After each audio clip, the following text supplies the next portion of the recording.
¿Alguna vez has sentido que el mundo se te viene encima? ¿Que todo por lo que has trabajado, todo lo que has construido, de repente se desmorona frente a tus ojos? Hoy quiero contarte una historia de 7 minutos sobre precisamente eso. Una historia que nos recuerda que incluso cuando todo se derrumba, Dios ya tiene un plan. Hace mucho tiempo, en una tierra próspera, vivía un hombre llamado José. No el padre terrenal de Jesús, sino uno de sus antepasados.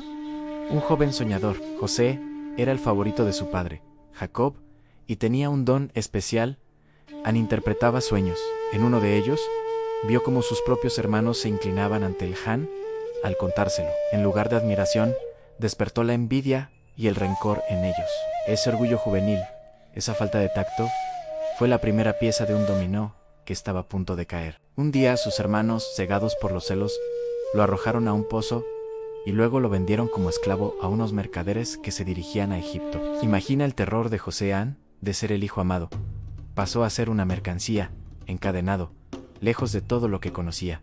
Su mundo se había derrumbado por completo. Para su padre, le hicieron creer que una bestia salvaje lo había devorado. El dolor de Jacob fue inmenso. El primer gran derrumbe había ocurrido y parecía que la oscuridad había ganado. En Egipto, la vida de José no fue fácil. Fue comprado por Potifar, un alto oficial del faraón. A pesar de su situación, José no se dejó vencer por la amargura. Trabajó con diligencia, con integridad, y se ganó la confianza de su amo, quien lo puso a cargo de toda su casa. Parecía que, poco a poco, estaba reconstruyendo su vida, una pequeña luz de esperanza. Pero entonces, la esposa de Potifar se fijó en él y trató de seducirlo. José, fiel a sus principios y a su Dios, la rechazó firmemente. Enfurecida por el rechazo, ella lo acusó falsamente de haber intentado abusar de ella. Sin pruebas, sin juicio justo, la palabra de una mujer poderosa contra la de un esclavo extranjero. Potifar, aunque quizás dudaba, tuvo que encerrarlo en la cárcel para salvar las apariencias. Otro derrumbe. De nuevo, cuando parecía que las cosas mejoraban, todo se venía abajo. Ahora, no era solo un esclavo, sino un prisionero, olvidado en un calabozo oscuro. ¿Dónde estaba Dios en todo esto? ¿Había olvidado sus promesas? En la cárcel, José podría haberse rendido, podría haberse llenado de odio, pero no lo hizo incluso en la prisión. Su carácter y su fe brillaron. Se ganó la confianza del carcelero y pronto estuvo a cargo de los otros prisioneros. Allí conoció a 2 sirvientes del faraón, el copero y el panadero. Ambos tuvieron sueños extraños, y José, con la ayuda de Dios, se los interpretó. Al copero le predijo que sería restaurado en su puesto, y al panadero que sería ejecutado. Y así sucedió. Antes de irse, José le pidió al copero: por favor, cuando estés con el faraón, acuérdate de mí. Pero el copero, una vez libre y de vuelta en su cómoda vida, se olvidó de José. Pasaron 2 años, 2 largos años en los que José siguió esperando en esa celda, viendo cómo la promesa de liberación se desvanecía. Este fue quizás el derrumbe más silencioso, el más doloroso, la agonía de la esperanza diferida, el sentimiento de ser completamente invisible y olvidado por el mundo. Pero Dios no lo había olvidado. Su plan estaba moviéndose, pieza por pieza, en un tablero mucho más grande de lo que José podía imaginar. Un día, el propio faraón tuvo 2 sueños perturbadores que nadie en su reino podía interpretar. Fue entonces, y solo entonces, cuando el copero se acordó del joven hebreo en la prisión. Rápidamente, sacaron a José de la cárcel, lo asearon y lo llevaron ante el hombre más poderoso de la tierra. Con humildad, José le dijo al faraón: no está en mí. Dios será el que dé a faraón una respuesta de paz. Interpretó los sueños. Vendrían 7 años de increíble abundancia en Egipto, seguidos de 7 años de una hambruna tan terrible que consumiría toda la tierra. El mundo estaba a punto de enfrentarse a un derrumbe de proporciones épicas. Pero esta vez, José no era la víctima, sino la solución. Impresionado por su sabiduría, el faraón no solo lo liberó, sino que lo nombró segundo al mando de todo Egipto.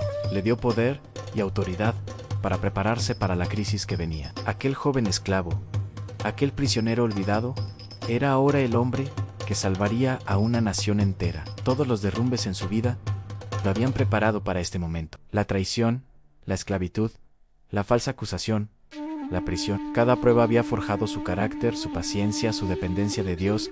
Durante los 7 años de abundancia, José almacenó grano con una previsión asombrosa. Y cuando llegó la hambruna, tal como había predicho, Egipto tenía suficiente comida no solo para sí mismo, sino para vender a todas las naciones vecinas.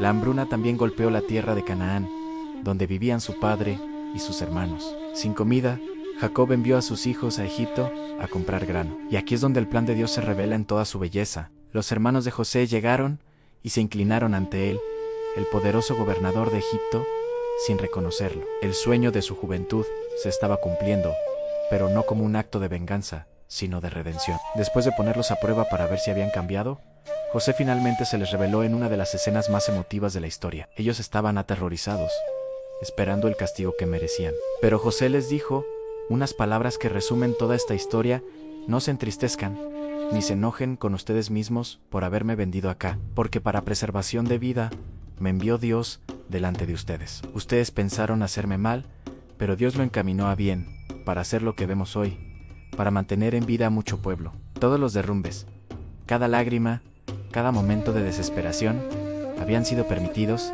y usados por Dios para un propósito mucho mayor: salvar a su familia, la misma que lo traicionó, y a través de ellos, preservar el linaje del cual vendría siglos después, el Salvador del mundo. Cuando sientas que tu vida se derrumba, recuerda a José, la traición que sufriste, la injusticia que padeces, la puerta que se cerró, el tiempo que pasas en tu propia prisión de espera.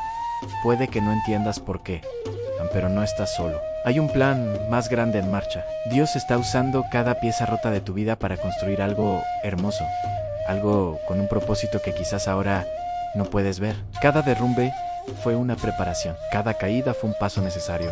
Confía en que, aunque tú solo veas las ruinas, Dios ya está viendo el palacio que construirá con ellas. Él está tejiendo tu historia, y al final verás que todo lo que pensaste que era para tu mal, Él lo encaminó para bien. Gracias por acompañarme en esta historia. Si te ha tocado el corazón, no olvides darle a me gusta, compartirla y suscribirte para más relatos de fe y esperanza. Nos vemos en el próximo video.